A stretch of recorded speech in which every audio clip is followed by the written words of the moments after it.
இது வந்து எல்எஸ்புரம் போரேகவுடர் ஸ்ட்ரீட். காலையில வாக்கிங் வரப்ப இந்த ஏரியால பாத்தீங்கன்னா ரொம்ப ஸ்மெல் அடிக்கும். நடக்கவே முடியாது. அப்படி ஒரே குப்பை மேடா இருக்கும். இப்ப எங்களுக்கு ஒரு பெரிய வரப்பிரசாதம். எங்களுக்கு எங்க வார்டு கவுன்சிலர், அப்புறம் நாங்க பப்ளிக் மக்கள், அப்புறம் ட்ரீ கிளப் இவங்க 3 பேர் சேர்ந்து எங்களுக்கு இந்த சைடுல பாத்தீங்கன்னா ஃபுல்லா செடிகள்லாம் நட்டு ஒரு பெரிய ஒரு பார்க் மாதிரி எங்களுக்கு கிரியேட் பண்ணி கொடுத்துருக்காங்க. ஸோ காலையில நடக்கிறதுக்கு வாக்கிங் போறதுக்கு ஒரு நல்ல ஒரு ஃப்ரெஷ் ஏர், ஒரு தூய காற்று, நமக்கு வந்து ஒரு பொல்யூஷன் இல்லாத ஒரு என்விரான்மெண்ட் அதை கிரியேட் பண்ணியிருக்கிறோம். மரம் நடுவோம் மழை பெறுவோம் என்ற பழமொழிக்கு ஏற்ற மாதிரியே இங்க இருக்கிற பப்ளிக், இவங்களோட ward councillor, the tree club இவங்க எல்லாருமே சேர்ந்து கிட்டத்தட்ட 280க்கு மேல மரங்களையும் பூச்செடிகளையும் நட்டு கம்ப்ளீட்டா இந்த இடத்த இப்படி சேஞ்ச் பண்ணியிருக்காங்க. ஸோ நம்ம எல்லாருமே இதே மாதிரி ஒட்டுக்கா ஒர்க் பண்ணி அவங்கவுங்க வார்டை சுத்தமா பார்த்துக்கிட்டோம்னா ஒட்டுமொத்த மேட்டுப்பாளையத்தையுமே கிளீன் அண்ட் நீட்டா நம்ம மாத்திரலாங்க.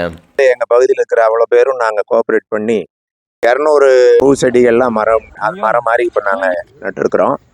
ட்ரீ கிளப் உறுப்பினர்கள் ரிஷப் சங்கலா அவங்களுக்கும் சரி, வார்டு கவுன்சிலர் சுனில் அவருக்கும் சரி, நாங்கள் எங்களுடைய நன்றியும் பாராட்டியும் தெரிவிச்சுக்கிறோம்.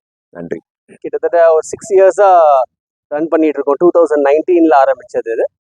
இன்னைக்கு வந்து 32 ப்ராஜெக்ட்ஸ் கம்ப்ளீட் பண்ணியிருக்கோம். ஆல்மோஸ்ட் 52,000 ட்ரீஸ் மேட்டுப்பாளையம், சிறுமுகை, காரமடை இந்த பெல்ட்டில் நாங்கள் பிளான்ட் பண்ணியிருக்கோம். அந்த 32 ப்ராஜெக்ட்ஸ் வந்து மோஸ்ட்லி எல்லாமே ஃபாரஸ்ட் கிரியேஷன் தான். மியாவாக்கி ஃபாரஸ்ட் சொல்லுவோம். அது வந்து ஒரு ஜாப்பனீஸ் டெக்னாலஜி பிளான் பண்ணி அதை வந்து கம்ப்ளீட் பண்ண வச்சு சூரிய வெளிச்சத்துக்கு அது ஃபாஸ்ட்டாக வளரும்போது கிட்டத்தட்ட 6 மாதத்தில் we will have 12 ஃபீட்டுக்கு மேலே இருக்கும். இது பிளான் பண்ணோம்னா நம்மளுக்கு கிரவுண்ட் வாட்டர் நல்லா ரீசார்ஜ் ஆகும், பொல்யூஷன் எல்லாம் நல்லா கண்ட்ரோலில் இருக்கும், அண்ட் நிறைய பேர்ட்ஸ் அண்ட் ஸ்பீசிஸ் இது உருவாகும். ட்ரீ கிளப் சார்பாக இந்த கார்டன் வந்து எங்கள் பகுதி மக்களுக்கு ரொம்ப யூஸ்ஃபுல்லாக இருக்கும்.